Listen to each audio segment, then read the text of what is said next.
బంగ్లాదేశ్లో జరుగుతున్నటువంటి పరిణామాలు అందరికీ చాలా ఆందోళన కలిగిస్తున్నటువంటి పరిస్థితి.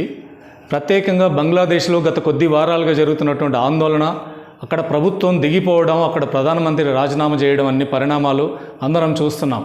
ప్రత్యేకంగా ఇప్పుడు తాత్కాలిక ప్రభుత్వం ఏర్పడింది. ఈ ఏర్పడిన తర్వాత జరుగుతున్న పరిణామాలు కూడా అక్కడ ఉన్నటువంటి మైనారిటీ హిందువుల మీద పెద్ద ఎత్తున దాడులు జరగడం, అక్కడ ప్రార్థనా మందిరాల మీద దాడులు జరగడం, ఈ రకమైనటువంటి ఘటనలు అనేకం జరుగుతున్నాయి. ఇది మనందరికీ కూడా చాలా ఆందోళన కలిగిస్తుంది. బంగ్లాదేశ్లో మైనారిటీ హిందువుల మీద జరుగుతున్న దాడుల్ని అరికట్టేందుకోసం అక్కడ ఏర్పడ్డ తాత్కాలిక ప్రభుత్వం తక్షణం చర్య తీసుకోవాల్సిన అవసరం ఉంది. సిపిఎం పార్టీ ఈరోజు మన కేంద్ర ప్రభుత్వాన్ని కూడా కోరుతుంది.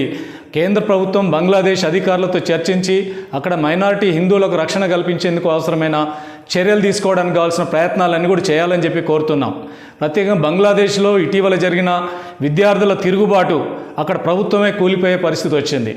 ఆ బంగ్లాదేశ్లో ఉన్న అవామీ లీగ్ పార్టీ, అదే రకంగా ప్రధానమంత్రి షేక్ హసీనా 2009లో అధికారంలోకి వచ్చిన దగ్గర నుంచి గత 15 ఏళ్లుగా పరిపాలన సాగించింది. ప్రత్యేకంగా మొదటి దశలో ప్రగతిశీలంగా పనిచేసింది, బంగ్లాదేశ్ అభివృద్ధికి తోడ్పడింది.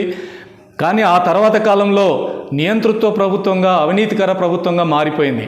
అక్కడ జరిగినటువంటి అభివృద్ధి కూడా కొద్దిమంది అవామీ లీగ్ నేతల వాళ్ళ వ్యాపారాలు, వాళ్ళ అభివృద్ధి మాత్రమే జరిగింది. దేశ ప్రజల యొక్క అభివృద్ధి జరగలేదు. అక్కడున్న కోట్లాది మంది నిరుద్యోగులకి, యువతకి తగిన ఉపాధి అవకాశాలు కలగలేదు. దీని కారణంగా బంగ్లాదేశ్లో పెద్ద ఎత్తున అసంతృప్తి పెరిగింది. ఈ పరిస్థితుల్లో బంగ్లాదేశ్ స్వాతంత్ర పోరాటం కోసం పోరాడిన యోధుల కుటుంబాలకి 30% రిజర్వేషన్లు ఇస్తామని చెప్పి కొత్త చట్టం తీసుకొచ్చింది. ఆ రకం 30% రిజర్వేషన్లు ప్రకటించిన తర్వాత అక్కడ పెద్ద ఎత్తున ఉద్యమం జరిగింది. 30% రిజర్వేషన్లు రద్దు చేయాలని చెప్పి ఉద్యమం జరిగింది. ఇట్లాంటి ఉద్యమం జరుగుతున్నప్పుడు అక్కడున్న ప్రధాని షేక్ హసీనా విద్యార్థి నాయకులతోటి లేదా అక్కడున్న సివిల్ సొసైటీతోటి చర్చించి ఒక పరిష్కార మార్గం చూడకుండా అణిచివేతే ఒక పద్ధతిగా పెట్టుకోవడం వల్ల ఫైరింగ్ జరిగింది. 300 మందికి పైగా విద్యార్థులు, యువకులు అందులో చనిపోయారు. ఈ రకమైన దమనకాండ కారణంగా మరింతగా ఆవేశాలు పెరిగినాయి, మరింతగా పెద్ద ఎత్తున ఉద్యమం సాగింది. ఈ సమయంలో బంగ్లాదేశ్ సుప్రీంకోర్టు అక్కడున్న రిజర్వేషన్ 30%ని 5% తగ్గించి ఆ ఉద్యమాన్ని ఒక రకంగా సద్దుమణిగేదానికోసం ప్రయత్నం చేసింది. కానీ ఆ ఉద్యమం మళ్ళీ తిరిగి కొత్త రూపంలోకి వచ్చింది. చనిపోయిన విద్యార్థులకి మృతులైనటువంటి కారణాలు ఎవరు కారకులు, వాళ్ళ మీద చర్య తీసుకోవాలని చెప్పి ఉద్యమం మళ్ళీ మొదలైంది. అదే రకంగా అరెస్ట్ అయ్యి వందలాది మంది జైళ్ళల్లో ఉన్నారు, వాళ్ళని విడుదల చేయాలనే డిమాండు, ఇలాంటి అనేక డిమాండ్లతో మళ్ళీ ఉద్యమం ఉధృతంగా మొదలైంది. ఆ ఉద్యమం చివరికి చలో ఢాకా పిలిపించిన తర్వాత వేలాది మంది ప్రధాని ఇంటిని ముట్టడించడం, ప్రధానమంత్రి రాజీనామా చేసి అక్కడి నుంచి వెళ్ళిపోవడం జరిగినటువంటి పరిణామాలు మనం చూస్తున్నాం. మరి ఇందులో అన్నిట్లో కూడా ప్రభుత్వం నియంతృత్వంగా వ్యవహరించడం, ప్రభుత్వం ప్రజల నుంచి పూర్తిగా దూరం అయిపోయి అవినీతికరంగా మారడం, దీని కారణంగా ఉద్యమం జరిగింది. దీని వెనకాల ఈ ఉద్యమం జరుగుతున్న సమయంలో ఈ ఉద్యమం జరిగింది, అయిపోయింది.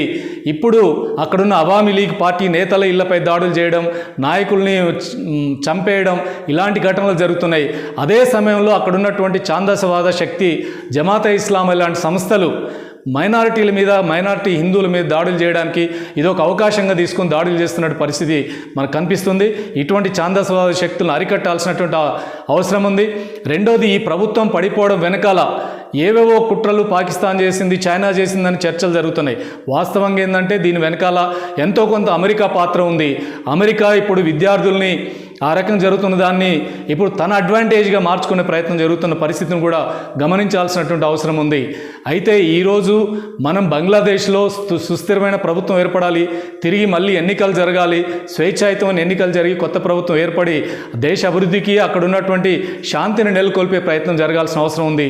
తిరిగి ఛాందసవాద శక్తుల చేతుల్లో కాకుండా ఒక సుస్థిరమైన ఒక సెక్యులర్ ప్రభుత్వం ఏర్పడాలని చెప్పి మనంతా కోరుకుందాం. ఆ రకమైన ప్రభుత్వం కావాలి. అదే సమయంలో ఇప్పుడు అక్కడ జరుగుతున్నటువంటి దాడులు, దౌర్జన్యాలు, ప్రత్యేకంగా మైనారిటీ హిందువుల రక్షణ లేనటువంటి పరిస్థితి కనిపిస్తుంది. ఆ రక్షణ కల్పించేందుకోసం ప్రభుత్వం చర్యలు తీసుకోవాలి. సిపిఎం పార్టీ దాన్ని కోరుకుంటుంది. ఆ రకమైన విద్వేష శక్తుల్ని అడ్డుకొని అక్కడ మైనారిటీల రక్షణ కల్పించాలి. అది బంగ్లాదేశ్లో జరుగుతున్నటువంటి ఈ ఘటనల్ని భారతదేశంలో ఉన్నటువంటి ఛాందసవాద పార్టీలు, సంస్థలు వీళ్ళు దీన్ని అడ్వాంటేజ్గా మార్చుకొని భారతదేశంలో మత విద్వేషాలు రెచ్చగొట్టే ప్రయత్నం ఈరోజు చేస్తున్న సంఘటనలు కూడా జరుగుతున్నాయి. అందుకని అటువంటి వాటిని రెచ్చిపోకూడదు. ప్రత్యేకంగా బంగ్లాదేశ్ మన పక్కన ఉన్నటువంటి పొరుగు దేశం. బంగ్లాదేశ్కి అన్ని రకాలుగా మన సహాయ సహకారాలు మన ప్రభుత్వం మొదటి నుంచి అందిస్తుంది.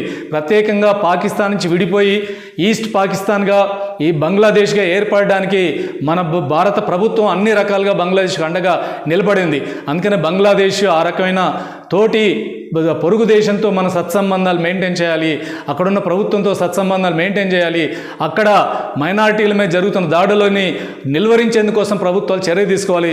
ఆ ప్రభుత్వం, కేంద్ర ప్రభుత్వం ఆ రకమైన చర్యలు తీసుకోవాలని చెప్పి ఈ సందర్భంగా సిపిఎం కూడా విజ్ఞప్తి చేస్తుంది.